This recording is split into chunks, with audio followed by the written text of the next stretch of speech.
ફરીથી આપ સર્વનો આજની આ ભક્તિ સભામાં અમે આવકાર કરીએ છીએ. તમારી હાજરીની અમે કદર કરીએ છીએ.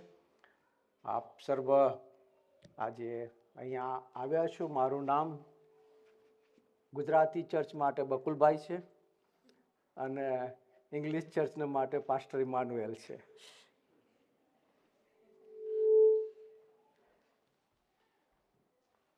અયુબના પુસ્તકમાંથી આપણે અભ્યાસ કરી રહ્યા છીએ. ગયા રવિવારે મેં અયુબના પુસ્તકના પહેલા અધ્યાયમાંથી બાબતો જોઈ હતી. જો તમે ચૂકી ગયા હોય તો યુટ્યુબ પર આપણે જે ગુજરાતી ક્રિશ્ચિયન ફેલોશિપ યુનાઇટેડ કિંગડમનું જે છે એની પર તમે જઈને ગયા રવિવારનો મારો એ સંદેશો અયુબના જીવન ઉપર હતો એ તમે સાંભળી શકો છો. 3 બાબતો આપણે જોઈ હતી કે અયુબ એ બહુ જ ધનાઢ્ય વ્યક્તિ હોવા છતાં એ જ્યારે એની પાસે સઘળું હતું, ઈશ્વરના આશીર્વાદો હતા, એ આશીર્વાદો અયુબને ઈશ્વરથી દૂર લઈ જવાના બદલે એ આશીર્વાદો એ ઈશ્વરથી એને ઈશ્વરની વધારે નજીક લઈ જાય છે. અયુબ એ આશીર્વાદોની પાછળ ન જનાર, આશીર્વાદ આપનાર ઈશ્વરની પાછળ એ જાય છે અને એ બાબતને આપણે જોઈ હતી બાબત. બીજી બાબત આપણે અયુબના જીવનમાંથી જે જોઈ હતી અને તો એ હતી કે અયુબ ધાર્મિક હતો, ન્યાયી હતો, પ્રમાણિક હતો.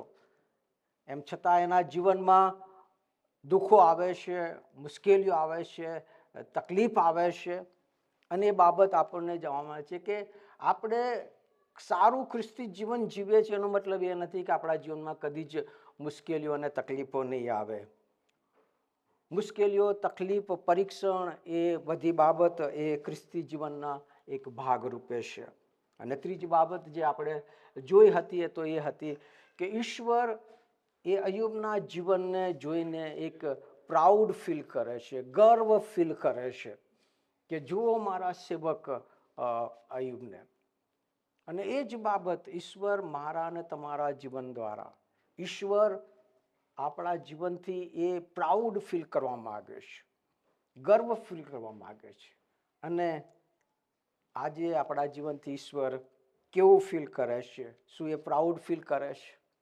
અથવા તો યેસાયા પ્રબોધકના પુસ્તકમાં આપણે વાંચીએ છીએ કે મેં છોકરાને ઉછેરીને મોટો કર્યો છે પણ એણે મારી વિરુદ્ધ ફિતૂર કર્યો છે. ઈશ્વરે અયુબને આશીર્વાદ આપ્યા અને આશીર્વાદો ઈશ્વરથી એને દૂર લઈ જવા માટે એ એવું જીવન જીવ્યો કે ઈશ્વર એના જીવનથી એ પ્રાઉડ ફીલ કરી શકે, કહી શકે કે આ અમારો સેવક છે કે જેના પર હું ગર્વ ફીલ કરું છું. આપણા જીવનથી આપણને પણ આપણા અયુબ કરતા વધારે આશીર્વાદો આપ્યા છે. અયુબને તો ફક્ત દૈહિક આશીર્વાદો હતા, આપણને તો આત્મિક અને દૈહિક બંને આશીર્વાદોથી આશીર્વાદિત કર્યા છે. ત્યારે એ આપણા જીવનથી એ ગર્વ ફીલ કરે છે. અને આજે આપણે બહુ ટૂંકમાં જોવા માંગીએ છીએ, 2 બાબતો જોવા માંગીએ છીએ. પ્રથમ બાબત કે અયુબના જીવનની અંદર આ સેકન્ડ જે પરીક્ષણ થાય છે, આ ફર્સ્ટ પરીક્ષણમાં તો ખાલી એની જે દોલત છે, ધન દોલત છે એ લઈ લેવામાં આવે છે. એના 10 બાળકો એક દિવસમાં મૃત્યુ પામે છે અને એ કરોડપતિમાંથી એક રોડપતિ બની જાય છે. આ એનું પહેલું પરીક્ષણ હતું. અને એમ છતાં એ શેતાને એને ભાગી નાખવાના માટે, એને તોડી નાખવાના માટે બધા પ્રયત્ન કરે છે પણ એમાં એ સફળ થતું નથી. માટે ફરી બીજા અધ્યાયમાં આપણે જઈએ છીએ. ફરી શેતાન પ્રભુની હજુરીમાં હાજર થાય છે અને એ કહે છે કે હજી પણ કહે છે કે એની જે ભક્તિ છે એને વળગી રહ્યો છે. ત્યારે શેતાન કહે છે કે એના શરીરને તું સ્પર્શ કર અને એ કહે છે કે તને સાપ દેશે. અને ઈશ્વર એને પરમિશન આપે છે. અને આપણે બીજા અધ્યાયમાં એ વાંચીએ છીએ કે શેતાન દ્વારા એનું પરીક્ષણ કરવામાં આવે છે. એના 7મી કલમમાં આપણે વાંચીએ છીએ કે યહોવાની હજુરીમાંથી નીકળીને શેતાન અયુબના શરીરને તેના પગના તળિયાથી તે તેના માથાના તાલકા સુધી ગુમડાનું દુઃખકારક દર્દ ઉત્પન્ન કર્યો. ભયંકર શારીરિક જ્યારે તકલીફો આપણા જીવનોમાં આવે છે ત્યારે આપણે તૂટી પડીએ છીએ. કોઈ પણ વ્યક્તિ હોય એ તૂટી જાય. અને અય્યુબના જીવનમાં પણ આ બાબત થાય છે. એના માથાના તાળકાથી પગના તળિયા સુધી ભયંકર દાયક એ ગુમડા એના શરીરમાં ફૂટી નીકળ્યા. પણ આ બાબત પણ એને તોડી શકી નહીં. અને એની પત્ની એને કહે છે કે ઈશ્વરને શ્રાપ દેને મરી જા. અને અય્યુબ એને કહે છે કે શું આપણે દેવના હાથથી સુખ જ સ્વીકારીએ અને દુઃખ ન સ્વીકારીએ? ને સર્વમાં અય્યુબે પોતાના મોંથી પાપ કર્યું નહીં. ને આ બાબત આપણને એ બતાવે છે કે આપણો જે વિશ્વાસ છે એ વિશ્વાસની જ્યારે કસોટી થાય છે, એ વિશ્વાસને તપાસવામાં આવે છે, ત્યારે આપણો રિસ્પોન્સ છે, આપણી પ્રતિક્રિયા છે એ કેવી હોય છે? શું આપણે એ વિશ્વાસમાં વળગી રહીએ છીએ કે વિશ્વાસમાં આપણે ડાઉટ, શંકા ઉત્પન્ન થાય છે? ઈશ્વરને પોકાર, why God, why this happening to me? Y?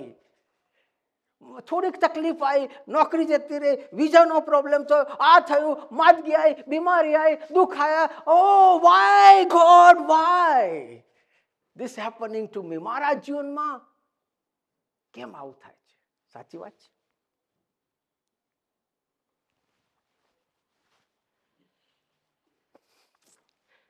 લવેલા ડોક્ટરે એને કીધું કે બાળકો નહીં થાય. અને ઈશ્વરે ચમત્કાર કર્યો, બાળકનું દાન આપ્યું. એને બહુ રેર કેસ એવો થેલેસમિયા છે. મહિનામાં 1 વખત 2 વખત એને બ્લડ ચડાવવામાં આવતું હતું. બહુ અશક્તિ આવી જાય, દર મહિને એને બ્લડ ચડાવવું પડે. અને પરિણામે એવું થયું કે એના શરીરની અંદર કેલ્શિયમ વધી ગયું, આયન વધી ગયું, એટલું બધું હાઈ થઈ ગયું કે જે નોર્મલ હોય એના કરતાં બહુ વધારે વધી ગયું. એને સ્પેશિયલ પંપ મૂકવો પડ્યો કે જેથી એ શરીરમાંથી એ કેલ્શિયમને, આયર્નને એ કરી નાખે, શોક કરે. પ્રાર્થના કરી, એમાંથી બી ઈશ્વરે સાજાપણું આપ્યું. અત્યારે હવે મહિને 2-3 મહિને 6 મહિને એક વખત એને બ્લડ જ્યારે લાગે કે હવે ઓછું થઈ ગયું, ચડાવો. સારી નોકરી આપી ઈશ્વરે, પ્રમોશન આપ્યું, સાયન્ટિસ્ટમાંથી સિનિયર સાયન્ટિસ્ટ બનાવી દીધી. હાલેલુયા! કેટલા ઈશ્વર મહાન છે. ઈશ્વર આપણને આશીર્વાદો ઉપર આશીર્વાદો આપે છે અને આપણે ખુશ થઈ જઈએ છીએ. બધા જ્યારે આશીર્વાદો આપણને મળે ત્યારે કે હાલેલુયા, પ્રેઝ ધ લોર્ડ, ઈશ્વરનો આભાર વધે છે. એ બધું સરળતાથી જતું હોય, બધું સારું થતું હોય ત્યારે તો બધા જ ખુશ છે, બધા જ ઈશ્વરને હાલેલુયા, હાલે પ્રેઝ ધ લોર્ડ બધા કરે છે. When we are going through easy time, સરળ સમયમાંથી પસાર થતા હોય ત્યારે તો બધા ઈશ્વરનો આભાર માને છે. જાન્યુઆરીમાં જેવું ક્રિસમસ વેકેશન પૂરું થયું, પહેલું અઠવાડિયું હતું, પહેલા દિવસે નોકરી પર ગયા અને પહેલા દિવસે એમને ખબર પડ્યા કે ભાઈ સ્ટાફના 25% રિડન્ડન્ટ આપવાનું છે, છૂટા કરવાના છે. ઘરે આવીને રોવા મળે, મારું શું થશે? મારી નોકરી જતી રહેશે, હવે હું શું કરીશ? હું અંદર અંદર મને છે ને ગુસ્સો આવતો હતો. અને ઈશ્વરે આટલો બધો આશીર્વાદ આપ્યો, આટલું બધું કર્યું, અને એક જરિયમ નોકરી જતી રહી તો ભલે જતી રહી, શું વાંધો આવવાનો છે? ઘર આપણે તો ઘર બહાર તો બેઠા નથી. મારું શું થશે, મારી નોકરી જતી રહેશે. આ હાલત આપણી બધાની છે. પેલા ઇસરાયેલી પ્રજાને મિસરમાં 10 આશીર્વાદો ઈશ્વરે 10 ચમત્કારો કર્યા. કેટલા? 10 ચમત્કારો એમણે જોયા, નજરોએ જોયા. હા, એને મિસરની ગુલામગીરીમાંથી એમને છોડાવીને બહાર લાવ્યા ઈશ્વર, અને લાલ સમુદ્ર પાસે આવ્યા. ઈશ્વર એ 10 ચમત્કારો કરી શકે છે, પણ આ લાલ સમુદ્રના બે અશક્ય, ના કરી શકે. હવે અમારું શું થશે? રડવા લાગ્યા. અમને મરવા લા માટે લઈ આવ્યા, અમારું શું થશે? ઈશ્વરે એ સમુદ્રના 2 ભાગ કર્યા. મોટો ચમત્કાર. સમુદ્રના 2 ભાગ કરીને સમુદ્રની પાર લઈ ગયા. ફારૂનું સૈન્ય સમુદ્રમાં મરી ગયું. એમ નજરો જોયું. મોટો ચમત્કાર. દુનિયામાં કોઈ દિવસ આવો ચમત્કાર થયો નથી. સમુદ્રના 2 ભાગ એમણે જોયા, આંખોથી જોયા. બહાર નીકળ્યા, અરણ્યમાં ગયા. અમારે પર ખાવા નથી, ખાવા માટે રડવા લાગે. અમે શું ખાઈશું? સાચી વાત. ઈશ્વરે આકાશ ખોલીને માના વરસાય, માના ખાધું. સ્વર્ગીય ભોજન ઈશ્વરે અમને આપ્યું. તો થોડા આગળ ગયા, પાણી નથી. ઈશ્વર સમુદ્રના 2 ભાગ કરી શકે છે. ઈશ્વર આકાશમાંથી માના વરસાવી શકે છે, પણ ઈશ્વર એ પાણી આપી નહીં શકતા. પૈરોટા રડવા લાગ્યા કે પાણી નથી, અમે શું કરીશું? ઈશ્વરે પાણી પૂરું પાડ્યું. તો એ 40 વર્ષ સુધી ઈશ્વર પર વિશ્વાસ ના કરી શકે. અને આપણે બી આ ઇસરાયેલી પ્રજા જેવા જ છીએ. સાચી વાત છે. થોડું દુખાયું કે રડવા બેસી ગયો. શું થશે પ્રભુ?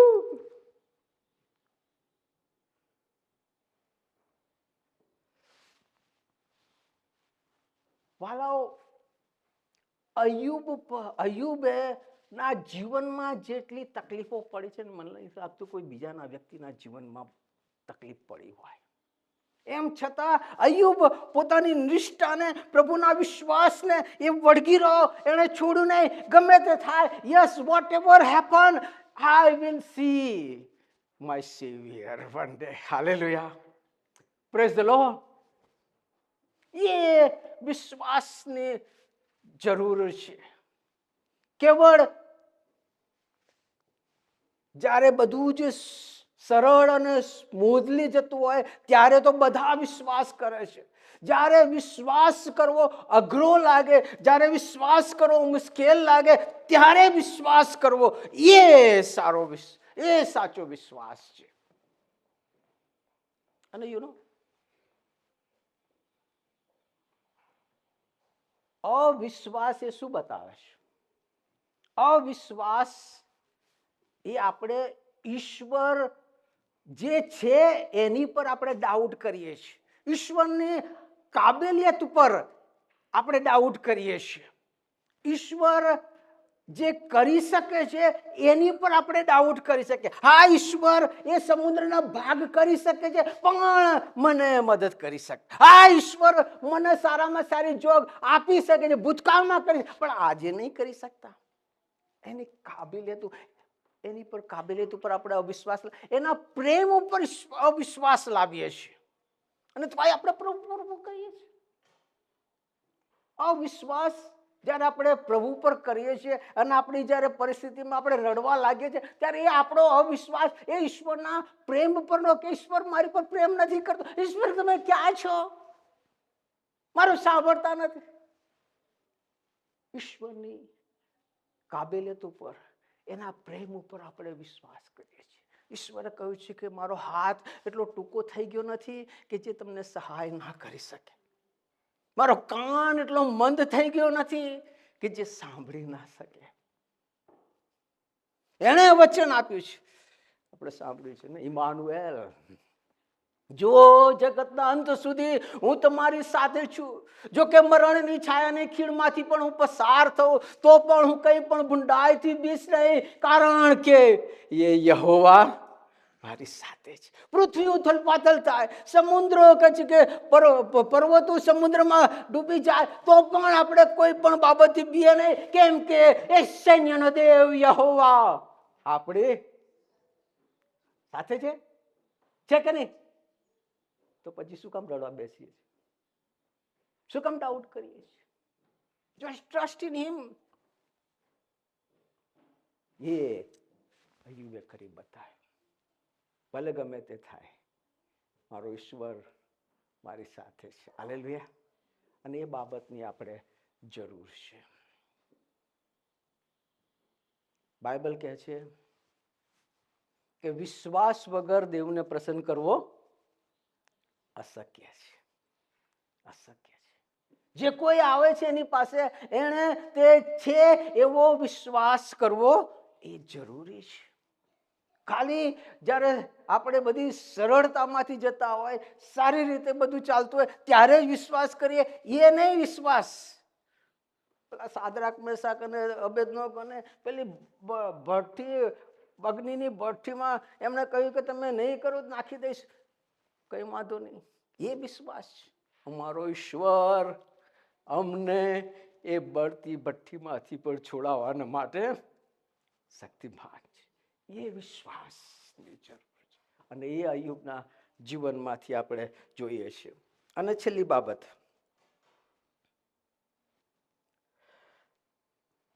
અય્યુબના પુસ્તકની અંદર 41 અધ્યાય છે.